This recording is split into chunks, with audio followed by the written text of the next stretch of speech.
Good afternoon, good evening, good evening, good evening, good evening, and welcome to another installment of Dear Deja. Oh my goodness, I'm so excited about the feedback I've been getting for my Dear Dejas. I really appreciate it, you guys. And now that you're here, before I read the letter, go and hit the thumbs up on this video. Go hit the thumbs up on this video. I really need your like. That lets me get your free support. Hit the thumbs up on this video. After you hit the thumbs up, stick around so you can hear all my feedback to this Dear Deja letter. And in the end, if you agree, disagree, like, dislike, whatever the case may be, with my feedback, make sure you leave your commentary in the chat in the comment section. And if you're not a subscriber, please subscribe to my channel. So for now, just hit the thumbs up and welcome to another installment of Dear Deja. Okay, let's see. Let me get to reading these letters so I can bust them out. All right. Let's get it going. Dear Deja, my mom passed away 6 months ago, and since then I've been house hopping from one family member to the next. As of lately, my aunt has given me the opportunity to stay with her temporarily. She is honestly my last resort because, for whatever reason, when my mom was alive, she refused to let me stay over this particular aunt's house. I wanted to honor my mother's wishes, especially since she died. In my aunt's house is my three girl cousins and my one boy cousin, who are all younger than me. There's also my aunt and her on again and off again boyfriend. When they're on, he's a live-in boyfriend. Truth be told, I honestly can't say my aunt's boyfriend is a stranger per se, but he's also not someone I'm very familiar with or know like that. In all honesty, I could tell he wasn't too pleased about me coming to stay there.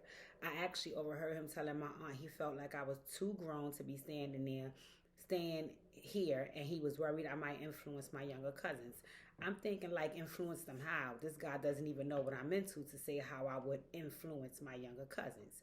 Either way, actually, my younger cousin might be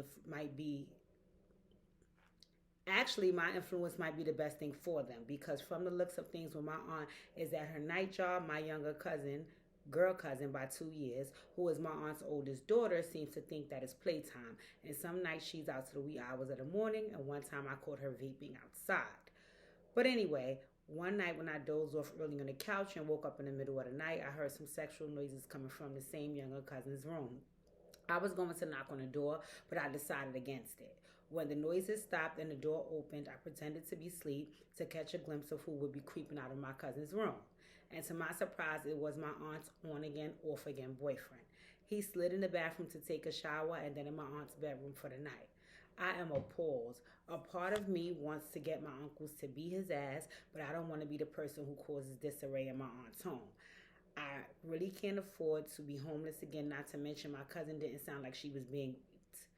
These noises sounded very much consensual. But whether they were or not, what is taking place is not right, but I don't know if I should be the person to reveal that. What should I do? Sign, stay quiet or start a riot. Woo! Ciao.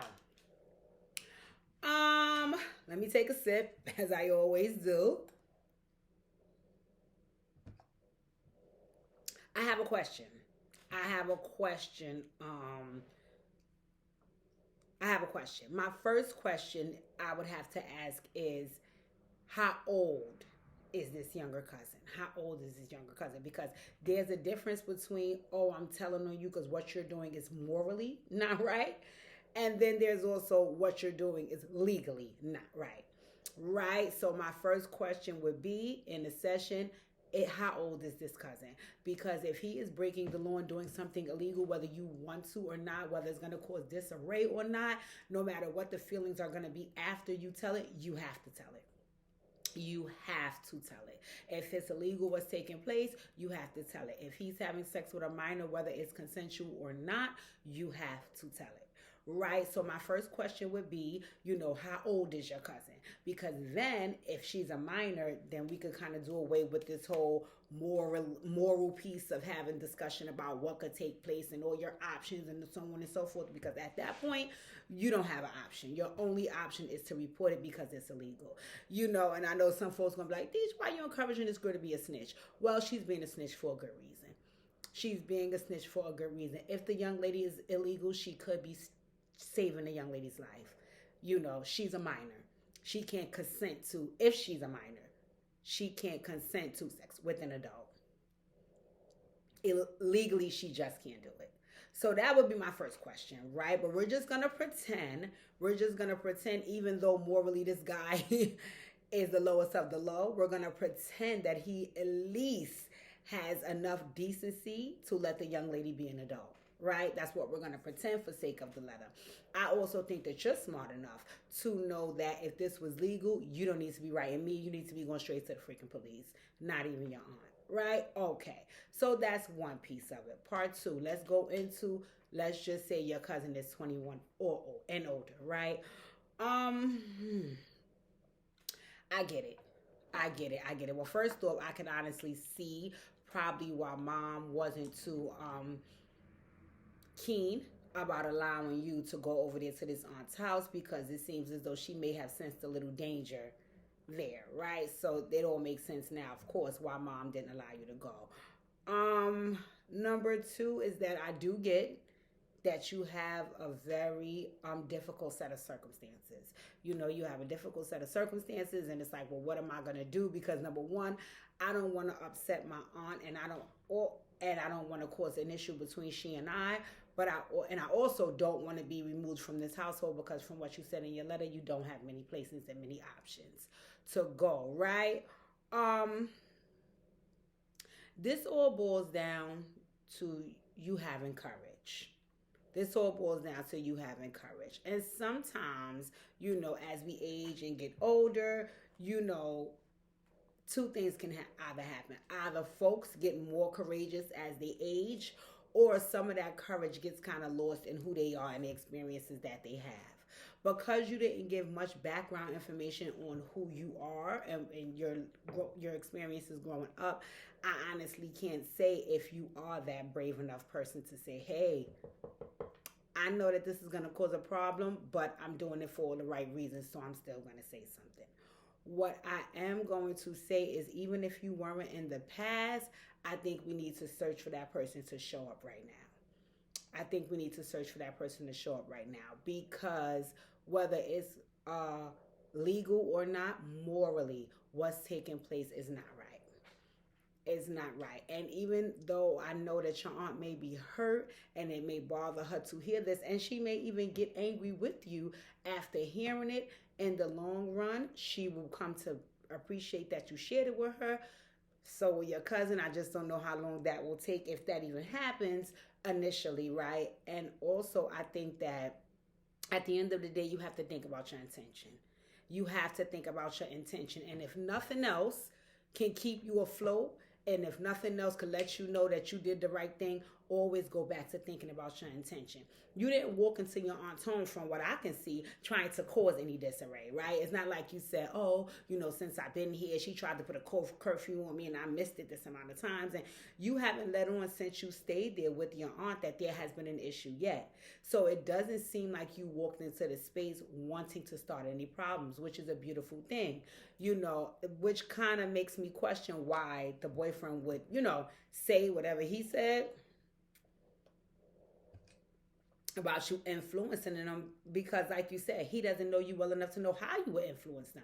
You could influence them in a good way, but a larger part of me feels like he also probably could assess that you were smart, and having you around wouldn't be a good idea, because you may be able to distract what he has going on when nobody's around, which is him and the daughter are having a romp and shop session, right? And I don't know how often they're having it, because you only shared that was your one time that you peeped it. So I think that he didn't want you around to influence her to know that morally what's taking place is not right, and you should not be doing that, right? But in these moments, like I said, once again, it's really, really up to you to say, I have been this type of person in the past, whether that's courageous or not. But in these moments, this is who I need to be, which I need to step up and speak up for what's right. And the reason why I'm saying that is because I didn't see you let on in your letter that you have any younger siblings.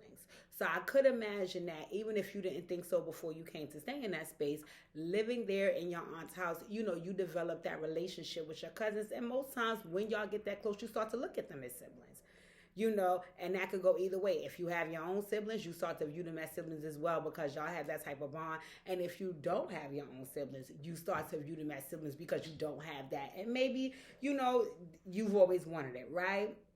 So in this moment, because you're older than everybody in that household except for your aunt and your aunt's boyfriend, you are one of the quote unquote young adults that's there to protect them. That's what adults are placed around young people for. Now, whether some adults know that or not is a different story. But in my opinion, again, I could be wrong, but this is just my opinion. When God places adults in young people's lives, the number one thing to do is to protect them. Everything after that must get done, but the number one thing that you have to do is protect them.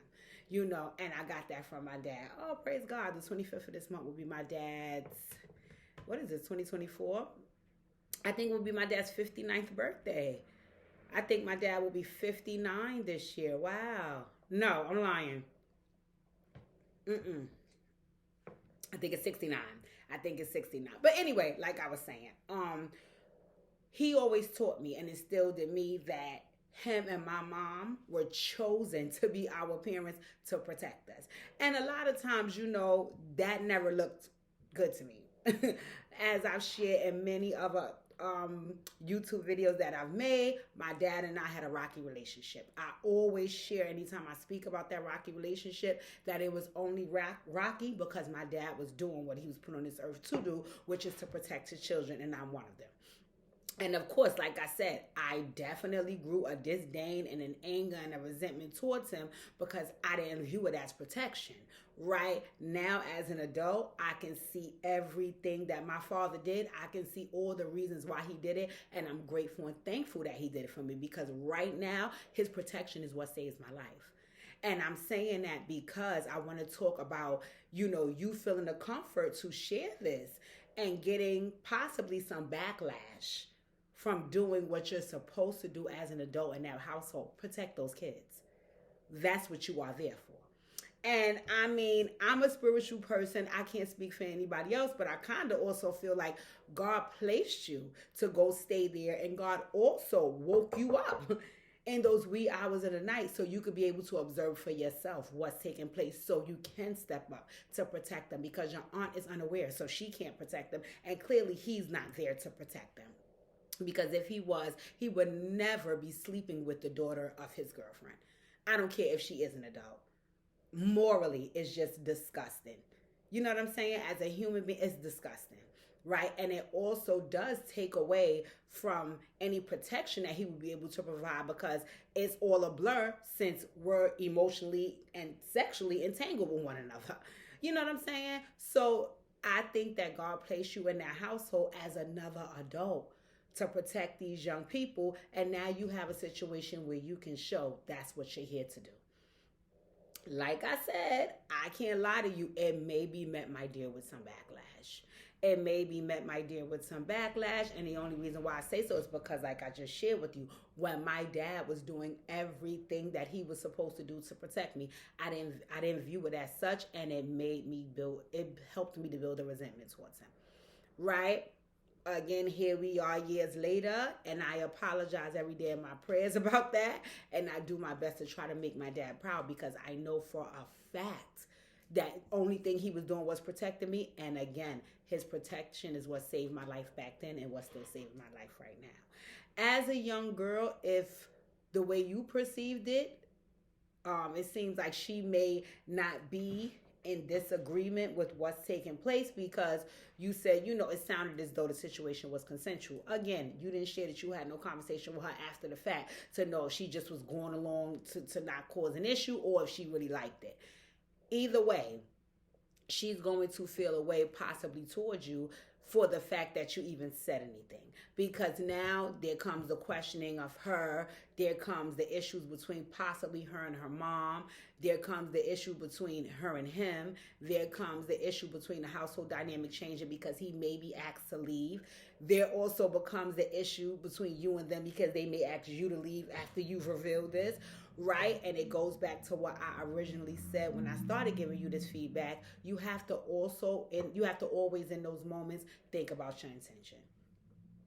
Think about your intention. Your intention was not to hurt your aunt. Your intention was not to hurt your cousin. Your intention probably wasn't even to hurt him per se. It's just the fact of knowing he's doing something that he's not supposed to do to one of the children in a household that you live in with children that God placed you around to be able to protect. And the reason why I say that is because you said that your aunt works nights. So unless she came home early or maybe one of the other siblings caught it, who would have known that that was taking place, right? So I think that God put a protector there for her because mom wasn't there. And I also think he placed a person old enough and wise enough because like you said, you're older than everybody there to be able to step in and do something about it, right? And also I feel that way because like you said, all the other kids there are younger than you. She's also the oldest out of those children. So you being there and being able to step up for them, it says a lot about your character. You know, it says a lot about your character. It says a lot about who you are as a person. And it also contributes to what could be your life's purpose, which is, I have family, that I need to protect. My mom is no longer here. So now there are other people that I need to step in and do the work I was put here to do, which is to protect. Once again, sweetie, we live in a real world. So I don't want to sit up here and say to you, oh, because you did the right thing, everything's going to be great. Your aunt is going to break up with him. He's going to go about his business. You're going to never see him again. And y'all whole family is going to live happily ever after.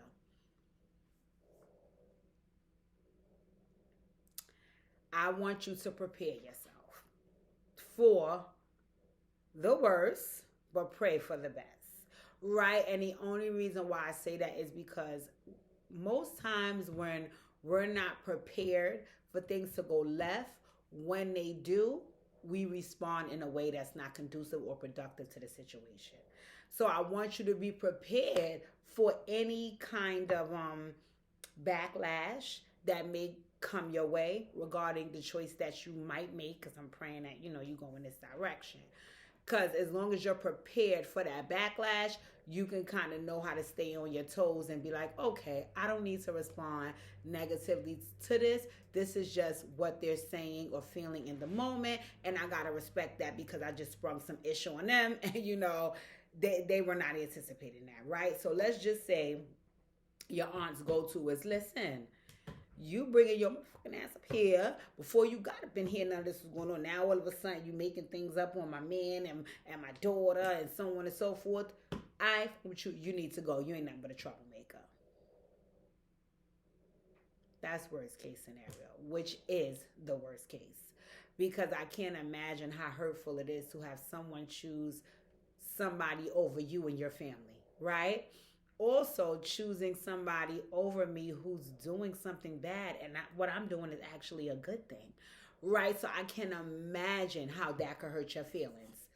But if you anticipate her saying it, instead of you being able to respond emotionally and irrationally and making the situation escalate, you can just keep in mind, yeah, my feelings is hurt and you just said some BS, but I kind of knew you was going to say that, so I'm prepared to do boom, boom, boom, boom, boom, which is if you need me to leave your home, I have no problem doing so, and I know, like you said, you don't have many options, which is why you anticipate her saying that and you scope out the option. You start looking for options now.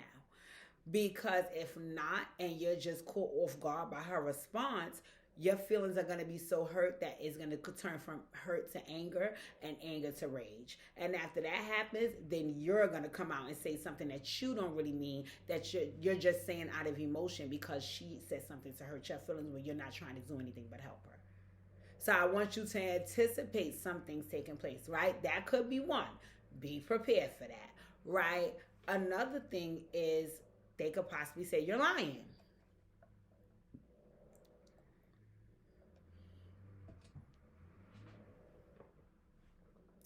He could say it. The daughter could go along with it. She could say it. He could go along with it. Either way, they could make it seem as though you are not telling the truth. Once that happens, if it happens, again, I need you to be prepared for that. I need you to be prepared for that, because if you are, you will not respond irrationally because you are already ready for what's coming.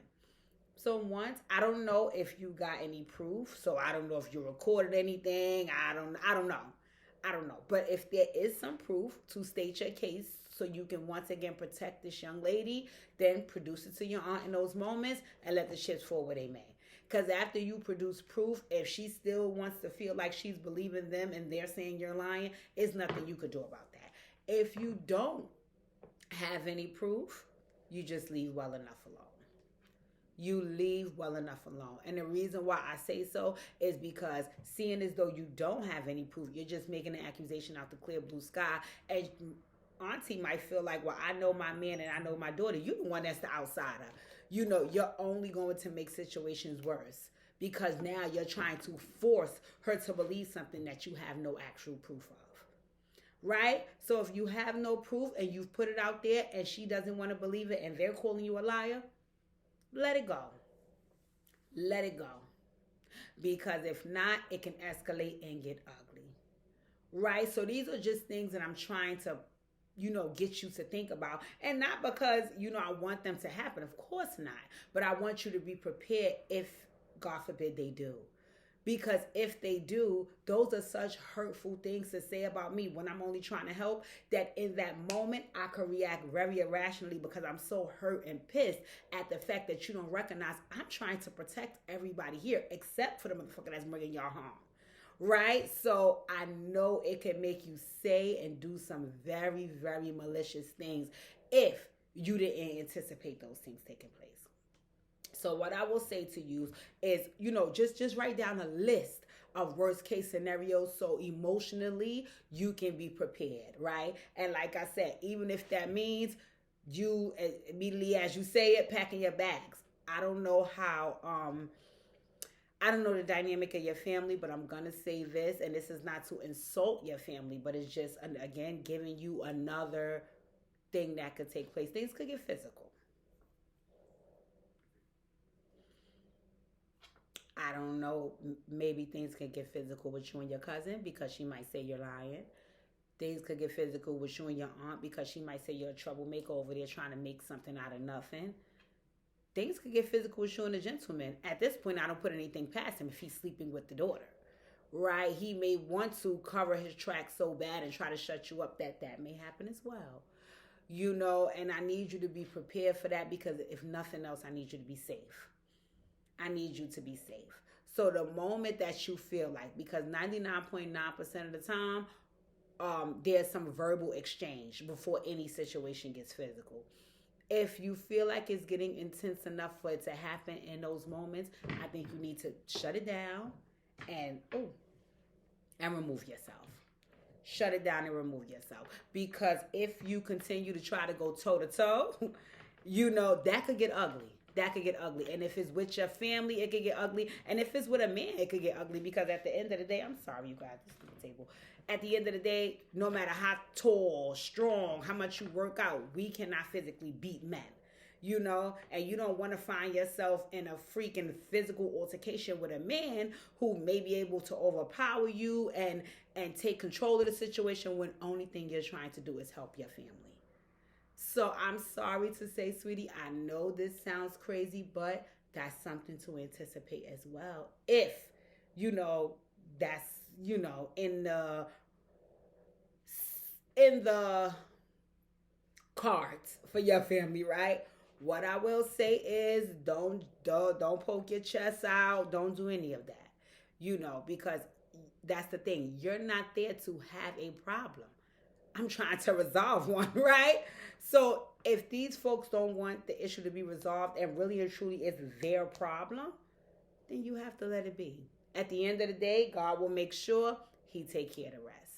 So, don't overindulge and don't start finding yourself getting emotionally enraged and wanting to do so on and so forth because of them calling you a liar, them trying to fight you, them treating you like you're the villain, because those are things that could possibly happen. But that only comes from the space of folks not wanting to face the truth. And if you don't want to do that, I can't make you. I can only share with you what it is. Okay, so my dear, this really, really, this is a real situation. This is a real situation, and it's a really scary one, and it's also a really hurtful one because in those moments, I'm pretty sure naturally when you heard the sexual noises, right? It probably was like, oh, okay, my cousin get her a little something, but then to see that person walk out, it does something to you. It makes you feel like that person is a monster, right? And I can imagine, the feelings you have towards him ever since that night and not being able to share, right? So once again, like I said, one of the first things is making sure that he's not breaking the law. So is your cousin a minor or no, right? And if she's not, you know, having the courage to step up and protect your cousin, and anticipating certain behaviors to take place in the process of you doing so. If they don't, that's a beautiful thing. But I just want you to be prepared for they might, because then you will know how to respond if they do. All right. I really hope and pray. Of course, I want this to get, executed ASAP. But if there is some reluctance to do so, please come have your Operation Hill Laundry Heart session. Come have your Operation Hill Laundry Heart session because I think you and I together can navigate how to share this information. And I'll take it a step further. If you need me to, I will help facilitate you guys being able to have that discussion. I do Operation Hill 100 Hearts family sessions as well. If you just want it to be you and your cousin, I get it. Okay, so all right. My girl, stay quiet and start a riot. In my opinion, start a riot, okay? The healer to the side and the human in me says, start a riot. Because in the process of doing so, even though it sounds crazy to cause what you said, a stir in your aunt's household and to cause disarray, but I'm only doing so with good intention. And that's what I just said to you. You know that you didn't come here to start no trouble. You ain't mean no harm. I'm doing everything that I did with good intention. If that's not respected, I don't know what to do. Right? But give it to God. All right. And like I said, I'm here. I'm here. So if you want to have a healing heart session beforehand, if you want me to come over there and facilitate what this conversation looks like, we can definitely do so. I want to partner in any way humanly possible. Once again, I want to thank all of you guys. I want to thank all of you guys for tuning in to Dear Deja, for showing me so much love, for subscribing to the channel, for sharing with your friends. I hope you guys catch my next live because I'm live now and you can call in and give your feedback live on the air. It's crazy, right? But 2024, we are up in it and I need all my people around that was with me when it was low because when it get high, I'm taking you up there with me. Yesterday's price is not today's price. In any event, thank you for tuning in. I really appreciate the support and continue to stay a subscriber and get me others. Dear DJ, signing out.